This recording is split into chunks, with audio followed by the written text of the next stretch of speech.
안녕하십니까. 통일사상 제9장 인식론 8번째 시간입니다. 이번 시간에는 인식의 방법에 대해서 말씀드리겠습니다.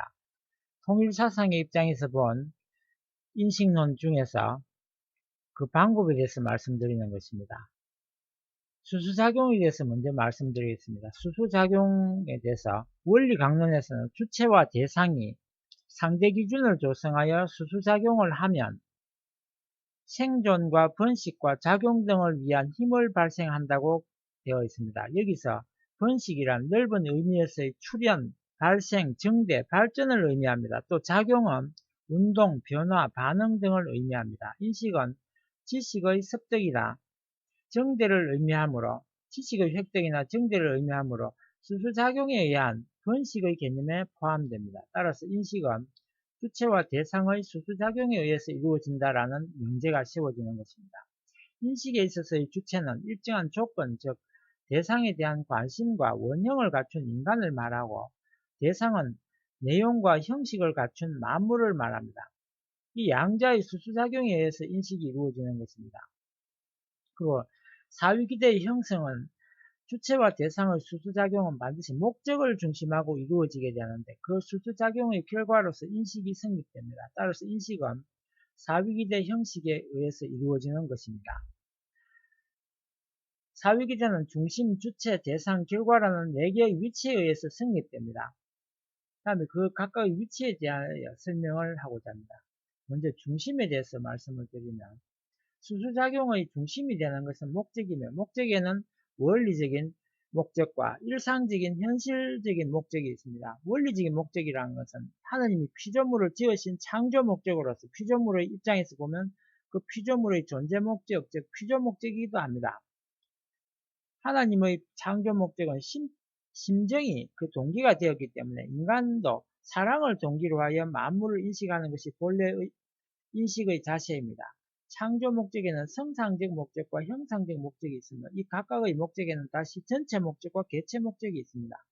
인식에 있어서 인간의 전체 목적이란 이웃, 사회, 국가, 세계에 봉사하기 위해서 지식을 얻는 것이고, 개체 목적이란 것은 개인의 의식주 생활과 문화생활을 위하여 지식을 얻는 것입니다. 한편 대상인 만물의 전체 목적은 인간에게 지식과 미를 주거나 인간에게 주관되어서 인간을 기쁘게 하는 것이며, 개체 목적은 인간으로부터 인정을 받고 사랑을 받는 것입니다. 그러나 인간의 타락 때문에 만물은 그와 같은 창조 목적을 완수할 수가 없어서 만물은 탄식하고 괴로워하고 있습니다.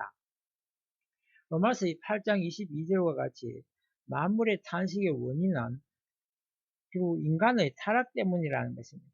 일상적인 목적 또는 현실적인 목적이란 원리적인 목적을 토대로 한 개별적인 목적입니다. 즉 일상생활에 있어서의 각 개인의 목적을 말합니다. 예컨대 식물학자가 자연을 볼 때는 식물학도의 입장에서 자연계의 식물에 대한 지식을 얻고자 할 것입니다. 그러나 화가가 같은 자연을 대할 때는 아름다움, 그러니까 미의 추구를 위한 지식을 얻고자 할 것입니다. 또 경제인이 자연을 대할 때는 그 자연을 개발하여 사업을 일으킨다는 입장에서 자연에 대한 지식을 얻고자 할 것입니다. 그렇게 하면 모두가 기쁨을 얻고자 하기 위함입니다. 이와 같이 기쁨을 얻고자 하는 원리적인 목적은 같지만 각 개인의 일상적인 목적은 사람에 따라서 천차만별이라 할 것입니다. 다음은 주체에 대해서 말씀드리겠습니다. 인식에 있어서 주체가 대상에 대해 관심을 갖는다는 것은 주체가 지녀야 할 요건의 하나입니다. 관심이 없다면 주체와 대상 사이에 상대기준이 성립되지 않게 되어서 수수작용이 이루어질 수 없게 되기 때문입니다. 예컨대 어떤 사람이 길을 걷다가 친구와 마주쳤다고 합시다. 그가 무슨 일을 골똘히 생각하면서 길을 걷고 있었다면 관심이 그 일에만 쏠려 있었기 때문에 그 친구를 알아보지 못하고 그냥 지나쳐 버릴 것입니다. 또 등대지기의 부인이 잠을 자고 있을 때 파도 소리 때문에 잠을 깨지는 않으나 파도 소리보다도 작은 자신의 어린아이 울음소리에는 잠을 깰 수가 있습니다. 이것은 파도 소리에는 관심이 없으므로 그것을 의식하지 않으나 어린아이의 울음소리에는 항상 관심이 있으므로 작은 소리도 느끼게 된다는 것을 의미합니다. 그런데 실제로는 우연히 사물을 인식하는 경우도 많습니다. 예상치 않았는데 갑자기 번개불을 보고 천둥 소리를 듣는 그런 경우도 뚜렷한 예입니다. 그와 같은 경우는 주체에 관심이 없어도 인식이 가능한 것 같이 생각되지만 그러한 경우에도 무의식적으로 잠재의식적으로 아마 반드시 관심은 작용하고 있는 것입니다. 인간은 누구나 어렸을 때 모든 것에 대하여 놀라움과 호기심을 가지고 대했던 일들을 기억할 것입니다. 이 놀라움과 호기심이 바로 관심에서 유래하는 것입니다. 또 인간은 외국 땅에 처음 들어갔을 때에도 모든 사물에 대해서 관심을 가지고 대하게 됩니다. 그러나 성장함에 따라 또는 여러 번 외국 여행을 해봄에 따라 관심은 습관화되고 잠재의식화되어 버린 것입니다. 그것은 관심이 없어져 버린 것이 아니고 잠재의식 속에 관심이 작용하기 때문입니다. 주체가 가져야 할 또 하나의 요건은 원형을 지니는 것입니다. 아무리 대상에 대하여 관심을 가진다 해도 원형이 없으면 인식은 이루어지지 않습니다. 프리오리, 선험적 경험, 이런 의미입니다. 원형이라는 것은. 예컨대 처음으로 외국어를 듣는 경우 그 말이 무엇을 뜻하고 있는지 모릅니다. 또 한 번도 만난 적이 없는 사람을 대할 때 그 사람은 낯설은 얼굴로 비치지만 과거에 만난 적이 있다면 비록 잊어버렸다 해도 왠지 모르게 낯익은 얼굴로 느껴지게 될 것입니다. 이와 같이 인식이 이루어지기 위해서는 주체 속에 판단의 기준이 되는 원형이 반드시 갖춰져 있지 않으면 안 되는 것입니다. 취향이라고 생각하시면 되겠습니다. 원형이라고. 취향에 따라 달라지는 것처럼 대상에 대해서 말씀드리겠습니다. 인식의 대상에는 자연의 만물뿐만 아니라 인간 사회에서의 사물이나 사건, 인물 등도 있습니다. 통일 원리에 의하면 만물은 인간의 대상으로서 인간은 만물의 주체로서 지어졌기 때문에 주체인 인간은 대상인 만물을 사랑으로 주관한다고 되어 있는데 그때 인간은 만물을 감상하거나 인식하면서 주관하게 됩니다. 따라서 만물은 이의 대상, 인식의 대상이 될 수 있는 요소를 갖추고 있는 것입니다. 그것이 내용으로서의 만물의 속성과 형식으로서의 존재 형식, 관계 형식인 것입니다. 이와 같은 내용과 형식은 만물이 갖추어야 할 조건이긴 하지만 실은 만물 자체가 스스로 구비한 것이 아니고 하나님에 의해 만물에게 주어진 것입니다. 인간은 만물의 총합 실제상이요 우주의 축소체이므로 만물이 가지고 있는 내용과 형식에 대응하여 축소된 형태로서 역시 내용과 형식을 갖추고 있는 것입니다. 결과에 대해서 말씀드리겠습니다.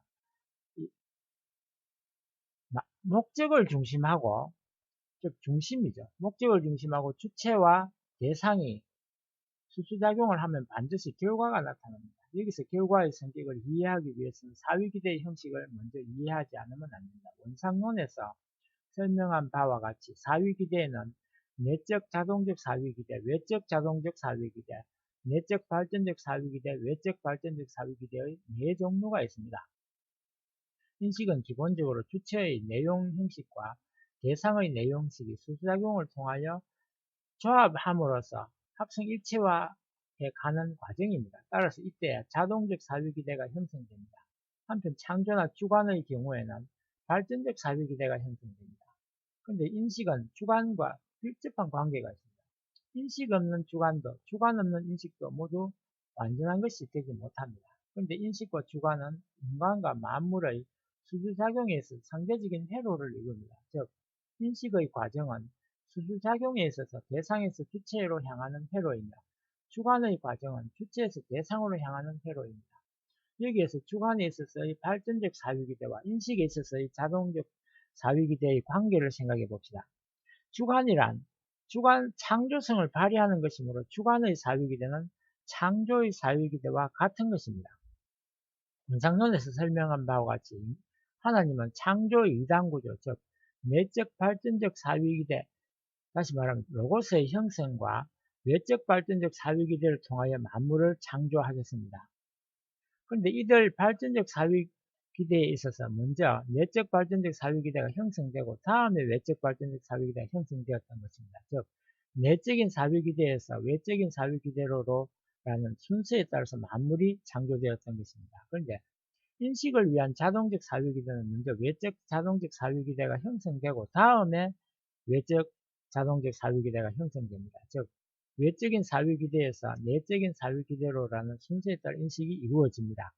인식은 이 내적 자동적 사유기대가 형성됨으로써 그 결과로서 나타난 바 직접적으로는 외적인 요소와 내적 요소의 조합에 의해 성립됩니다. 그러면 이 인식의 과정은 구체적으로 어떤 것일까요? 그것은 다음 인식의 과정에서 여기 밝혀질 것입니다. 인식의 과정에 대해서 말씀을 드리면 인간이 인식을 통해서 충분히 지식을 얻는 데는 일정한 과정을 거치게 됩니다. 그 과정이 소생, 장성, 완성의 3단계로서 감성적 단계, 오성적 단계, 이성적 단계가 바로 그것입니다. 만물이 성장하는 데 있어서 소생, 장성, 완성의 3단계를 거치는 것과 같습니다.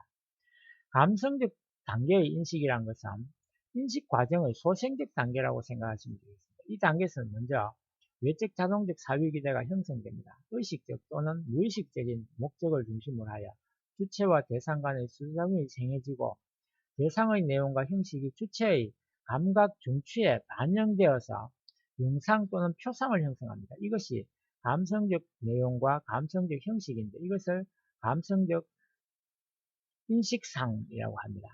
이 단계가 인식의 감성적 단계입니다. 이때 주체는 관심과 원형을 갖추고 있지만 이 감성적 단계의 원형은 아직 인식작용에 적극적으로 관여하지 않습니다.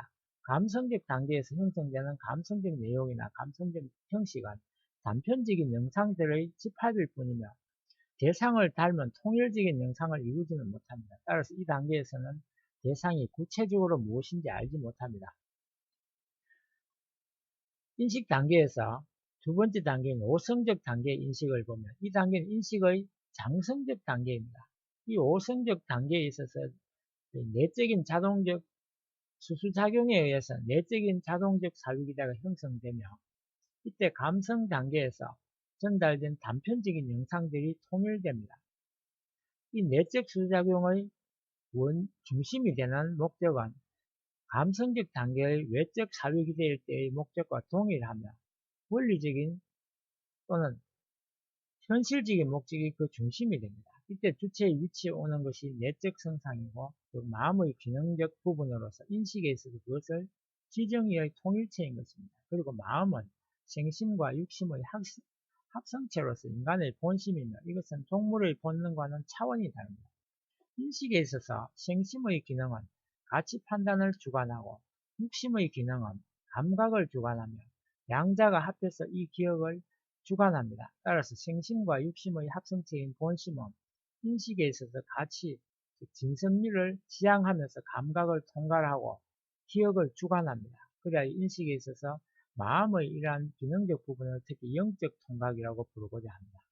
이래야 인식에 있어서 내적 성상은 통각력 및 대비력과 가치 판단력 및 기억력으로서 작용하며 실천에 있어서는 주체성으로서의 가치 실천력으로 작용하게 됩니다.